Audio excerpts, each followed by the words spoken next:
కేసీఆర్ గారిని తిట్టడం, గత ప్రభుత్వం తిట్టడమే కాదు, ఈరోజు మీరు అధికారంలో ఉన్నారు కదా, ప్రజలకు భద్రత భరోసా ఏ విధంగా కల్పించాలని ఆలోచన చేయకుండా మాట్లాడితే చాలు టార్గెట్ చేస్తామనే లెవెల్లో ఒక రకమైన శాడిజంతో పనిచేస్తున్నారు.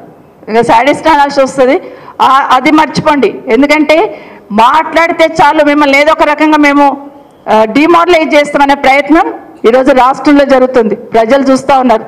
మొన్న ఏం చేస్తాం, మేము జస్ట్ మాట్లాడాం, మహిళలకు సపోర్ట్గా మాట్లాడినాం, రాష్ట్రంలో జరుగుతున్న విషయాలను మీ దృష్టికి తీసుకొచ్చే ప్రయత్నం చేసినాం.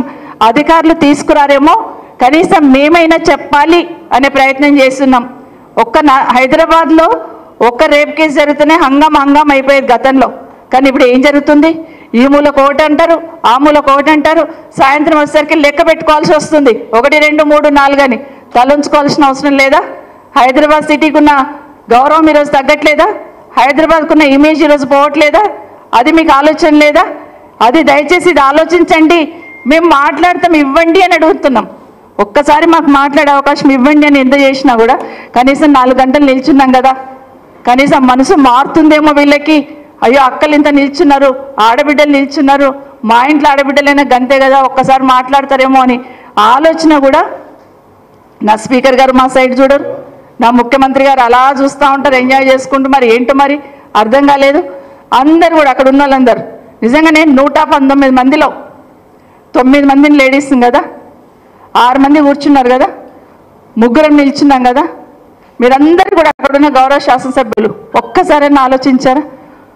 ఈరోజు మా శాసన సభకు సంబంధించిన మా మంత్రి గారు చాలా విషయాలలో హౌస్ బాగా నడవాలంటే అందరినీ రిక్వెస్ట్ చేస్తుంటారు, కూర్చోండి కోఆపరేట్ చేయండి, కూర్చోండి కోఆపరేట్ చేయండి అని. ఈరోజు ఒక్కసారి మీరు లేవలేదండి. శ్రీధర్ బాబు గారు ఆడబిడ్డలు నిల్చున్నారు కదా, కూర్చోండి మీరు అని ఒక్కసారి కూడా మమ్మల్ని అడగలేదు. ఎప్పటికైనా మైక్ ఇస్తారేమో, మనసు మారుతుందేమో అని ఆలోచించాను, కానీ లేదు. కానీ ఏమైపోయింది, అక్కడికి వచ్చిన తర్వాత కూడా నిజంగానే ఈరోజు ఎస్సీ వర్గీకరణ గురించి మాట్లాడారు. అంబేద్కర్ గారు ఏం చెప్పారు? దళిత సోదరులు ఏ విధంగా అయితే ఈ సమాజంలో రిజర్వేషన్ కావాలని కోరుకుంటున్నామో, అన్నిట్ల వాళ్ళకి అన్ని రిజర్వేషన్ ఉండాలని కోరుకుంటామో, అట్లాగే మహిళలు కూడా అదే కేటగిరీ అని చెప్పారు. మరి ఎక్కడండి ఈరోజు పెద్ద ఉపోద్ఘాతం ఇచ్చున్నారు ఈరోజు మరి మాట్లాడుతూ. కానీ ఏం మాట్లాడుతూ అక్కడ ఏం కనిపించింది మీకు సీను?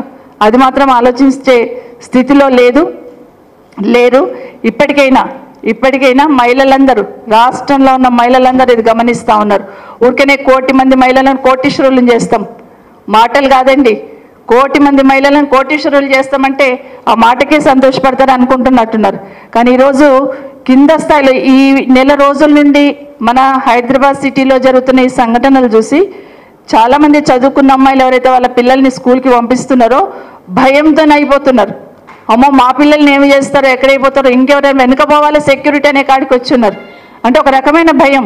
రోజుకు 4, 3 ఇలా చెప్తూ పోతూ ఉంటే అమ్మో మా పిల్లల పరిస్థితి ఏమవుతుందనే భయం సామాన్య జనాల మధ్యలో కలుగుతున్న విషయాన్ని దయచేసి గమనించమని కోరుతా ఉన్నాను.